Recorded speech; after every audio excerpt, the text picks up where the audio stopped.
people have a tendency to judge people by their own perception. They don't listen to albums for what they are. DJ Copy is not the most talented artist out there. She knows that, everybody knows that. But she went into this album and produced something that was actually really good. Production-wise, nothing, there are no fillers on this album. Everything was just perfect. Maybe one filler, if you're really thinking about it.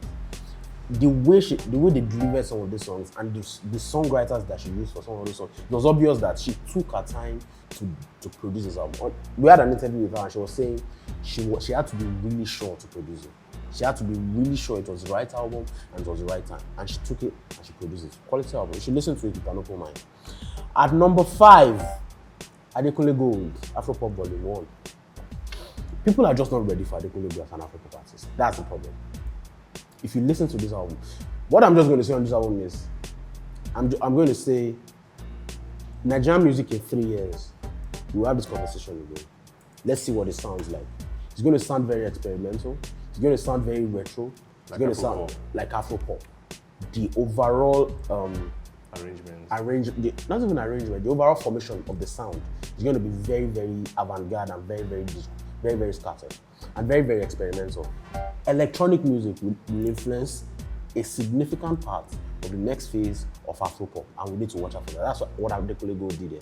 People are not ready for that. They are going to praise other people for doing that in 3 years. Listen to this album for what it is, you will understand what it is. At number 4, I would say Fireboy, Apollo. For real? Yeah. Apollo is an amazing body of work. Apollo, you rank Apollo higher than Afro-pop? Yeah, I did. Okay. I think the criteria for this conversation is we have critical acclaim, we have cohesion, we have the reception of the album, and as an added advantage, we have commercial success and we have impact. The reason why this is ranked that, so on some of these things, critical acclaim will stand some other songs higher than others, impact and other things. So Adekunle Gold and Fireboy, nothing separates them. Nothing really separates them by virtue of critical acclaim or cohesion or whatever else.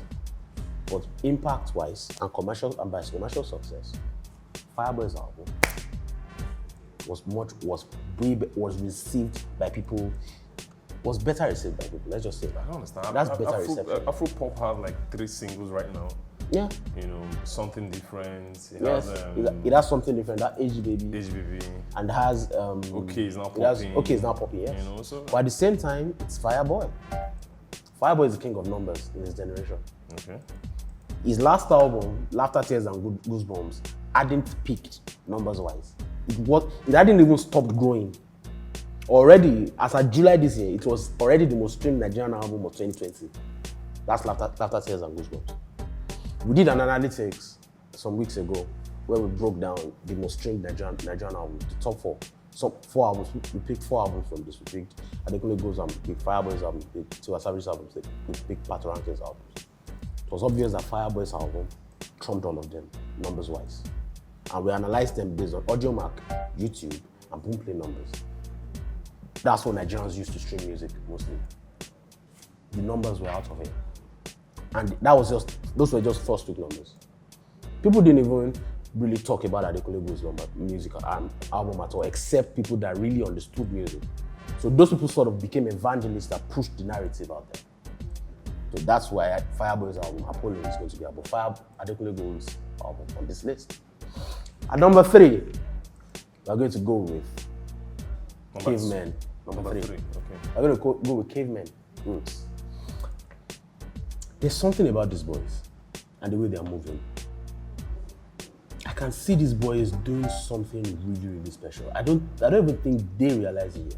I think they know that they're special, but they don't know how far. I don't think they realize how far they could go. Yeah. Because these guys know how to produce some form of retro music, high life. They are bringing back that raw timber of high life. In its essence, 60s, 70s. Yeah. You listen to a song like Bolo Bolo, your mind, if you listen to them perform Bolo Bolo live, oh my God in heaven, you will lose your mind. A song like Anita, for example, the way they are manipulating their voices, the way the older brother is manipulating his voice and delivering some impressive things. The songwriting, singing in Igbo, amazing. So at number 3, we're going to put them there. At number 2, we're going to put Ignis Brothers. In terms of quality, this album is here, Cost of Our Lives. The album is here solely based off quality. It's an amazing body of work. It's amazing. If you listen to the album, the way they arrange, the track arrangement, the songwriting, they are delivering complex things in very simple formats. Discussing death, the darkness of death, but you're making it attractive to your listeners. I mean, the music is going to be very niche. It's not for everybody. It's an acquired taste, even. But when you listen to it, you might understand what we're talking about. Yeah. But if you don't get it, you're not going to get it. It's very simple. At number 1, the Odogu of himself, African Giant, Burna Boy, twice as tall. And that's facts only.